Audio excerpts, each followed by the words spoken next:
ಇವತ್ತೊಂದು ಪಲ್ಯದ ರೆಸಿಪಿ ನೋಡೋಣ ಆಯಿತಾ.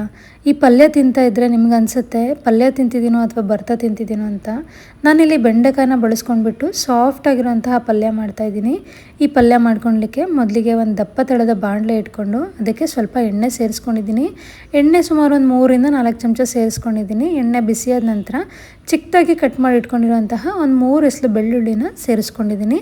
ಸ್ವಲ್ಪ ಫ್ರೈ ಮಾಡ್ಕೊಳ್ತಿದ್ದೀನಿ ಅಷ್ಟೇ. ಅದಾದ ನಂತರ ಚೆನ್ನಾಗಿ ಬೆಂಡೆಕಾಯಿನ ವಾಶ್ ಮಾಡಿಬಿಟ್ಟು ಒಂದು ಬಟ್ಟೆನಲ್ಲಿ ಒರೆಸ್ಕೊಂಡಿದ್ದೀನಿ. ನೀರಿನ ಅಂಶ ಏನೂ ಇರಬಾರ್ದು.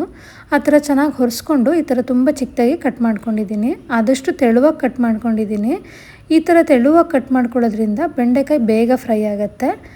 ಕಟ್ ಮಾಡ್ಕೊಂಡಿರೋಂತಹ ಬೆಂಡೆಕಾಯಿನ ಎಣ್ಣೆ ಜೊತೆ ಸೇರಿಸ್ಕೊಂಡ್ಬಿಟ್ಟು ಚೆನ್ನಾಗಿ ಫ್ರೈ ಮಾಡ್ಕೋಬೇಕಾಗತ್ತೆ. ಫ್ಲೇಮ್ನ ಮೀಡಿಯಮ್ ಟು ಹೈ ಇಟ್ಕೊಂಡಿದ್ದೀನಿ. ಸುಮಾರು ಒಂದು 4-5 ನಿಮಿಷ ಆಗಿದೆ. ಈಗ ನೋಡ್ತಿರ್ಬೋದು ಬೆಂಡೆಕಾಯಿ ಒಂದು 50% ಫ್ರೈ ಆಗಿದೆ.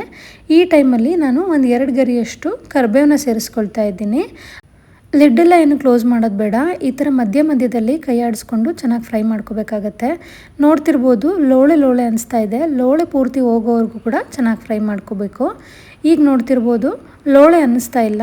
ಈ ಟೈಮಲ್ಲಿ ನಾನು ಚಿಕ್ಕದಾಗಿ ಕಟ್ ಮಾಡ್ಕೊಂಡಿರೋಂತಹ ಈರುಳ್ಳಿನ ಸೇರಿಸ್ಕೊಳ್ತೀನಿ. ನಾನಿಲ್ಲಿ ಒಂದು 2 ಈರುಳ್ಳಿನ ಸೇರಿಸ್ಕೊಂಡಿದ್ದೀನಿ. ಸ್ವಲ್ಪ ಮೀಡಿಯಮ್ ಸೈಜ್ ಈರುಳ್ಳಿನ ತುಂಬ ಚಿಕ್ಕದಾಗಿ ಕಟ್ ಮಾಡ್ಕೊಂಡು ಇಟ್ಕೊಂಡಿದ್ದೆ. ಈ ಟೈಮಲ್ಲಿ ಕಟ್ ಮಾಡ್ಕೊಂಡಿರೋಂತಹ ಈರುಳ್ಳಿನ ಸೇರಿಸ್ಕೊಂಡು ರುಚಿಗೆ ತಕ್ಕಷ್ಟು ಉಪ್ಪನ್ನು ಹಾಕ್ಕೊಳ್ತಾ ಇದ್ದೀನಿ. ಸುಮಾರು 1 ಚಮಚದಷ್ಟು ಉಪ್ಪು ಬೇಕಾಗುತ್ತೆ. ಈರುಳ್ಳಿ ಹಾಕಿದ ನಂತರ ಮತ್ತೊಂದು 3 ನಿಮಿಷ ಇದನ್ನು ಈ ಥರ ಚೆನ್ನಾಗಿ ಮಿಕ್ಸ್ ಮಾಡಿಕೊಂಡು ಫ್ರೈ ಮಾಡ್ಕೋಬೇಕಾಗತ್ತೆ. ಇದಾದ ನಂತರ ನಾನಿಲ್ಲಿ ಒಂದು ದೊಡ್ಡ ಸೈಜ್ ಟೊಮೊಟೊ ಹಣ್ಣನ್ನು ತೊಗೊಂಡ್ಬಿಟ್ಟು ಅದನ್ನು ಕೂಡ ತುಂಬ ಚಿಕ್ಕದಾಗಿ ಕಟ್ ಮಾಡಿ ಇಟ್ಕೊಂಡಿದ್ದೆ. ಈಗ ನೋಡ್ತಿರ್ಬೋದು ಸುಮಾರು ಒಂದು 2-3 ನಿಮಿಷ ಆಗಿದೆ. ಈರುಳ್ಳಿ ಸ್ವಲ್ಪ ಚೆನ್ನಾಗಿ ಫ್ರೈ ಆಗಿದೆ. ಈ ಟೈಮಲ್ಲಿ ಚಿಕ್ಕದಾಗಿ ಕಟ್ ಮಾಡ್ಕೊಂಡಿರೋಂತಹ ಟೊಮೊಟೊ ಹಣ್ಣನ್ನು ಸೇರಿಸ್ಕೊಳ್ತೀನಿ. ನಾನು ಮೊದಲೇ ಹೇಳ್ದಂಗೆ ದೊಡ್ಡ ಸೈಜ್ ಟೊಮೊಟೊ ಹಣ್ಣನ್ನು ತೊಗೊಂಡ್ಬಿಟ್ಟು ತುಂಬ ಚಿಕ್ಕದಾಗಿ ಕಟ್ ಮಾಡ್ಕೊಂಡಿದ್ದೆ. ಟೊಮೊಟೊನು ಜಾಸ್ತಿ ಸೇರಿಸೋದ್ರಿಂದ ಪಲ್ಯ ಸಾಫ್ಟ್ ಅನಿಸುತ್ತೆ. ಹಾಗೆ ನಾನಿಲ್ಲಿ ಈರುಳ್ಳಿ ಟೊಮೊಟೊ ಎರಡನ್ನೂ ಕೂಡ ಸ್ವಲ್ಪ ಜಾಸ್ತಿನೇ ಸೇರಿಸ್ಕೊಂಡಿದ್ದೀನಿ. ಟೊಮೊಟೊ ಹಾಕಿದ ನಂತರ ಮತ್ತೊಮ್ಮೆ ಈ ಥರ ಚೆನ್ನಾಗಿ ಮಿಕ್ಸ್ ಮಾಡ್ಕೊಳ್ಳೋಣ. ಮತ್ತು ಒಂದು 4-5 ನಿಮಿಷ ಇದು ಚೆನ್ನಾಗಿ ಫ್ರೈ ಆಗಲಿ. ಟೊಮೊಟೊ ಎಲ್ಲ ಸಾಫ್ಟ್ ಆಗೋವರೆಗೂ ಕೂಡ ಕುಕ್ ಆಗಬೇಕಾಗತ್ತೆ. ನಾನು ಲಿಡ್ಡೇನು ಕ್ಲೋಸ್ ಮಾಡ್ತಾ ಇಲ್ಲ. ಈ ಥರ ಮಧ್ಯದಲ್ಲಿ ಮಿಕ್ಸ್ ಮಾಡ್ಕೊಳ್ತಾ ಇದ್ದೀನಿ. ಈ ಪಲ್ಯ ಚಪಾತಿ ಜೊತೆ ತುಂಬ ಚೆನ್ನಾಗಿ ಹೊಂದ್ಕೊಳ್ಳುತ್ತೆ. ನನ್ನ ಪರ್ಸ್ನಲ್ ಫೇವ್ರೇಟ್ ಅಂದರೆ ಬಿಸಿ ಅನ್ನದ ಜೊತೆ ತುಪ್ಪ ಹಾಕ್ಕೊಂಡು ಈ ಪಲ್ಯ ಹಾಕ್ಕೊಂಡು ತಿನ್ನೋಕ್ಕೆ ತುಂಬ ಇಷ್ಟ ನನಗೆ. ಈಗ ಸ್ವಲ್ಪ ಟೊಮೊಟೊ ಎಲ್ಲ ಚೆನ್ನಾಗಿ ಕುಕ್ ಆಗಿದೆ. ಈ ಟೈಮಲ್ಲಿ ಸ್ವಲ್ಪ ಮಸಾಲ ಪೌಡರನ್ನ ಸೇರಿಸ್ಕೋಬೇಕಾಗತ್ತೆ.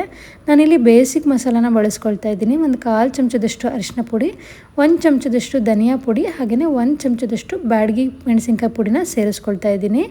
ನಾನಿಲ್ಲಿ ಬಳಸಿರುವಂತಹ ಖಾರದ ಪುಡಿ ಜಾಸ್ತಿ ಖಾರ ಇಲ್ಲ, ಹಾಗಾಗಿ 1 ಚಮಚ ಪೂರ್ತಿ ಸೇರಿಸ್ಕೊಂಡಿದ್ದೀನಿ. ಇಷ್ಟೇ ಮಸಾಲೆಗಳು ಬೇಕಿರೋದು. ಉಪ್ಪು ಹಾಗೆ ಕೆಲವೊಂದು ಮಸಾಲ ಪುಡಿಗಳು ಇಷ್ಟು ಸೇರಿಸಿದ ನಂತರ ಚೆನ್ನಾಗೊಮ್ಮೆ ಮಿಕ್ಸ್ ಮಾಡ್ಕೊಳ್ತೀನಿ. ಈಗ ನೋಡ್ತಿರ್ಬೋದು ಸ್ವಲ್ಪ ಗಟ್ಟಿ ಅನಿಸ್ತಿದೆ ಅಲ್ವಾ.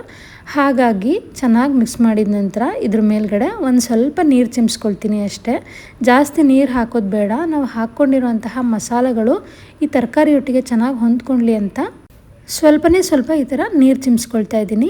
ನೀರು ಚಿಮ್ಸಿದ ನಂತರ ಒಂದು 2-3 ನಿಮಿಷ ಗ್ಯಾಸ್ ಫ್ಲೇಮ್ನ ಆಫ್ ಮಾಡಬೇಡಿ. ಅದಾದ ನಂತರ ಮತ್ತೊಮ್ಮೆ ಮಿಕ್ಸ್ ಮಾಡಿಕೊಂಡು ಗ್ಯಾಸ್ ಫ್ಲೇಮ್ನ ಆಫ್ ಮಾಡಿಕೊಂಡ್ರೆ ರುಚಿಯಾಗಿರುವಂತಹ ಬೆಂಡೆಕಾಯಿ ಪಲ್ಯ ರೆಡಿಯಾಗುತ್ತೆ. ಈ ಪಲ್ಯ ಟೇಸ್ಟು ನಾನು ಮೊದಲೇ ಹೇಳ್ದಂಗೆ ಪಲ್ಯ ಅಂತ ಅನಿಸೋದೇ ಇಲ್ಲ, ಭರ್ತಾ ತಿಂದಂಗೆ ಅನಿಸ್ತಿರುತ್ತೆ. ತುಂಬ ರುಚಿಯಾಗಿರುತ್ತೆ.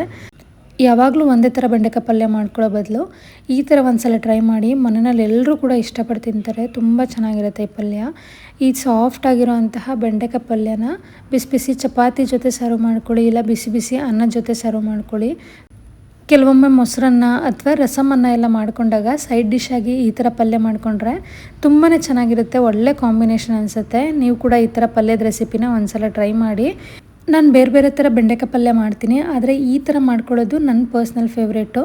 ನಿಮಗೆ ಈ ಪಲ್ಯದ ರೆಸಿಪಿ ಹೇಗೆ ಅನಿಸ್ತು ಅಂತ ಕಮೆಂಟಲ್ಲಿ ತಿಳಿಸಿ ಆಯಿತಾ. ಮತ್ತೆ ಸಿಗ್ತೀನಿ ಇನ್ನೊಂದು ಹೊಸ ರೆಸಿಪಿಯೊಟ್ಟಿಗೆ. Thank you for watching this video.